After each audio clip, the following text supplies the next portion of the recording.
Septembris ir laiks, kad dzeja svin savus svētkus.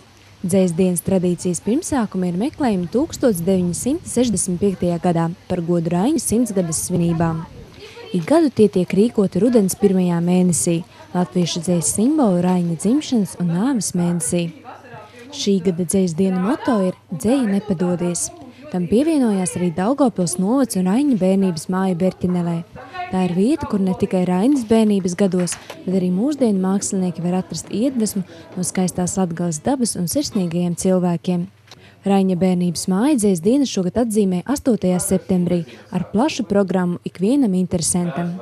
Dzejas dienas atklāja Daugavpils novada kultūras pārvaldes rīkotais skatuves runas konkurss Zelta sietiņš, kurā Latgales novada un pilsētas skolu 2. līdz 12. klašu audzēkņi tika aicināti deklamēt Raiņa dzeju un prozas fragmentus par rakstnieka dzīvi vai daļradi. Skolēnu interese par skatuves konkursu bija liela. Dalībai tika pieteikti 50 bērnu un jaunieši. Labvēlīgā konkurencē Lauras plūca 2. klases skolniece Kitija Ziemele no Vīpes pamatskolas, Ervīns Vilcāns no Fēmeņu pamatskolas 9. klases un Ieva Leglere no Reizeknes katoļu vidusskolas 10. klases. Raiņa māju Berķinelē šogad apciemot neatteica gleznotājs Jānis Anmanis, kurš ikdienā savu radošumu izpauž ne tikai gleznās, bet arī rakstot haikas. Muzeja kamīnzālē tika atklāta Jāņa Anmaņa, savukārt blakus telpā viņa audzēkņu Dinamo Rīga hokeistu darbu izstādes. Zīmīgi, ka izstāde tika atklāta dienu pēc traģiskā notikuma hokeja pasaulē.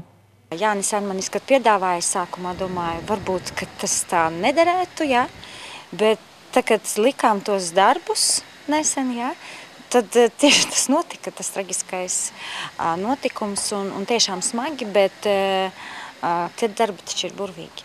Tie darbi tiešām ir burvīgi, jo tie cilvēki, to, ko viņi dara tādu skaistu mākslu uz ledus, bet ka to var attēlot uz balta papīra, un tā ir atmiņas. Tie nav tikai hokeisti, tie arī mākslinieki. Dzejas dienu ietvaros lielo pirmizrādi plašākai publikai piedzīvoja Berķineles bērnu jauniešu teātra studijas Kamolītes iestudētā Annas Brigaderes Lugas Sprīdītis. Sprīdīšu mūsdienu versija skatītājiem patika, tāpēc jaunajiem māksliniekiem aplausi netika taupīti. Šī izrāde bija tāda ar dziļu domu, un mēs ceram, ka visi ieguva to dziļo domu, un paldies visiem maniem kolēģiem, draugiem, un liels paldies ir pasniedzējiem, jo bez viņiem tas nebūtu izdarīts. Pasākuma turpinājumā uzstājās Daugavpils teātra aktieru duets Alda Krastiņa un Ivars Brakovskis, kā arī Jānis Rokpelnis ar dzejas lasījumiem. Skatītāji galvenokārt skolas jaunatne ar ieinteresētību klausījās un iedziļinājās dzirdētajā.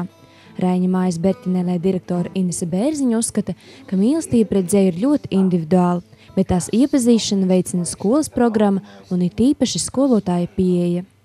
Var pārskriet literatūras stundā, pateikt, izlasiet 35. lapusē tajā grāmatā to un to. Atradīsies bērns, kas, protams, gribēs to izlasīt, ja? Kuram būs laiks. Bet šodienas jauniešiem ir grūti kaut ko izlasīt. Tāpēc skolotājs, ja viņš prot izstāstīt, pasniegt, un tas ir ļoti burvīgi. Un es pateicīga valsts centra ģimnāzijai.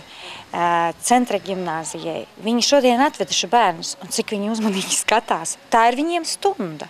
Faktiski tā ir vienreizēja stunda, lai viņi var iepazīties ar dzeju, kuru nu vēl kā sprīdīti mūsdienās, ja? Uzvedumu. Un mēs arī strādāsim pie tā, lai mēs ar šo sprīdīti varētu apbraukt gandrīz visas skolas, ja tā izdotos. Dzejas dienas Latvijā ir kļuvušas par neatņemumu kultūras dzīves sastāvdaļu. Tāpēc ir cerība, ka šī gada moto "Dzeja nepadodies" neliecina par dzejas apdraudējumu un lasītāju mīlestības zudumu.